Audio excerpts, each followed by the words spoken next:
హైదరాబాద్ మహానగరంలో ఉన్న ప్రముఖ ఆలయాల్లో బల్కంపేట రేణుకా ఎల్లమ్మ ఆలయం ఒకటి. ఈ ఆలయానికి నగరవాసులే కాకుండా ఇతర జిల్లాలకు చెందిన భక్తులు అధిక సంఖ్యలో వస్తుంటారు.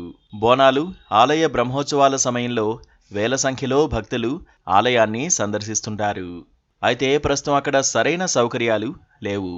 ఈ నేపథ్యంలో కేంద్రం కీలక నిర్ణయం తీసుకుంది. ఆలయ రూపురేఖలు మార్చేలా అభివృద్ధి చేసేందుకు రెడీ అయ్యారు. దేశంలో ఆలయాల అభివృద్ధి, టెంపుల్ టూరిజం కోసం కేంద్ర ప్రభుత్వం కొత్తగా ప్రసాద్ స్కీమ్ తీసుకొచ్చిన సంగతి తెలిసిందే.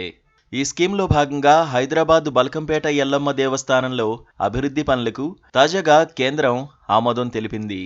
ఈ ప్రాజెక్టు వివరాలను కేంద్ర పర్యాటక శాఖ మంత్రి గజేంద్ర సింగ్ షెకావత్ స్వయంగా ఎక్స్ వేదికగా వెల్లడించారు. ప్రసాద్ స్కీమ్ ద్వారా 4.21 కోట్ల రూపాయల వ్యయంతో అభివృద్ధి పనులు చేపట్టనున్నట్లు చెప్పారు. ఒకేసారి 200 మందికి పైగా వసతి కల్పించే ఆధునిక సౌకర్యాలతో కూడిన 3 అంతస్తుల అన్నదాన భవనాన్ని అభివృద్ధి చేస్తామని ప్రకటించారు. అందుకు సంబంధించిన నమూనా ఫోటోను ట్విట్టర్లో రిలీజ్ చేశారు.